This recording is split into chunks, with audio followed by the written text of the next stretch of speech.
Preschool can provide children with a solid and lasting foundation for success later in life. But fewer than half of all 4-year-olds in the U.S., just 43%, have access to a public preschool. And that rate varies by state. Some rural or low-income areas have no option at all.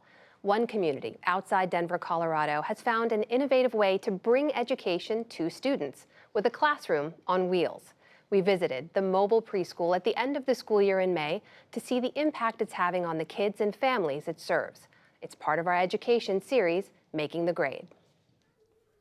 Ready? Most weekday mornings for Ashley Park and her son Clinton begin the same way. All right, I'll be back, guys. With a short walk to the school bus. And let's go. And then we gotta go left. Left, that's right.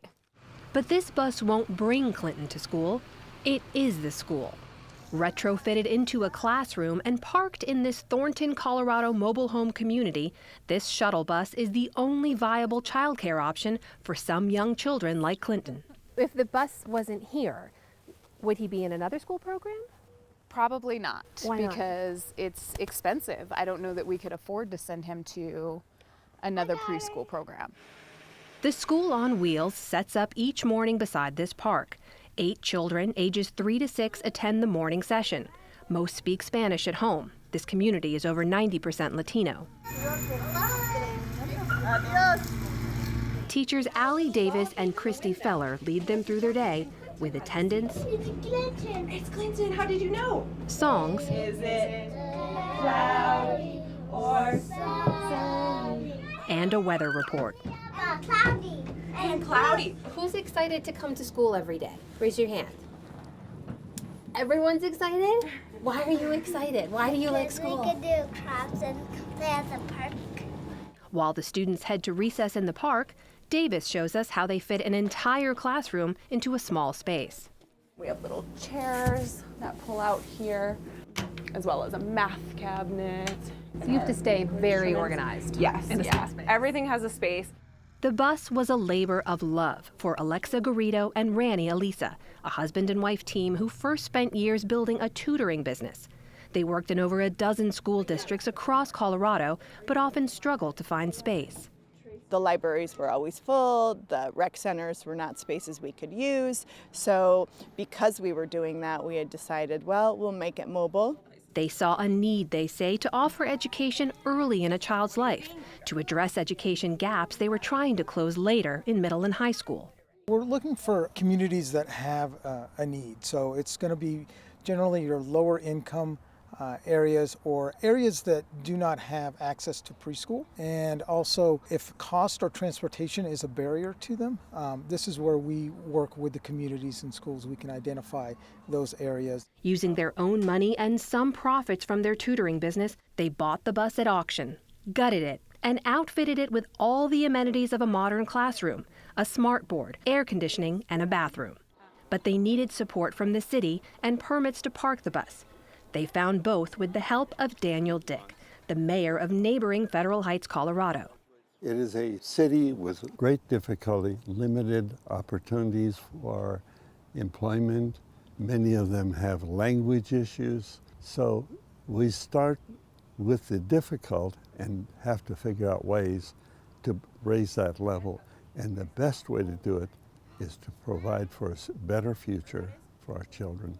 It is critical because it will make the entire difference between whether they are successful or if they will fall through the cracks. Data actually shows here in Adams County, many communities live in so-called child care deserts. It's places where the number of preschool-age kids far exceeds the number of available child care slots. Studies are mixed on whether preschool gives a lasting academic edge, but reliable childcare provides benefits that extend beyond tests and report cards. A lot of that traces back to something we call executive functioning. Katie Ham is the Vice President of Early Childhood Policy at the Center for American Progress. Children are learning really critical socio-emotional skills during this time, and that includes things like self-regulation, learning what behaviors are appropriate. Ashley Park says preschool has already made a difference in how Clinton navigates the world. He's learning to use his voice, like don't do that, I don't like that, or can we play? Or even just learning, hey, what's your name? Do you want to be my friend? Like, kids don't know those things, and he's learning a lot of the social stuff here. That's right. And what Experts like Ham agree the gold standard is a full day of preschool, longer than the half-day sessions kids attend on the bus.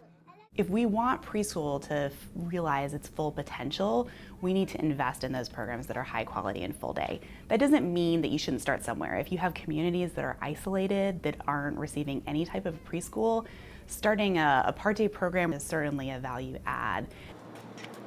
In the afternoons, the bus parks in a second location for another session with 8 more children.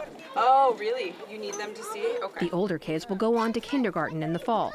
When I get all steamed up, The younger ones will return for another year of preschool on wheels. over and pour me out. Meanwhile, Rani Elisa and Alexa Garrido have purchased a second bus, which they hope to roll out in Metro Denver before the next school year.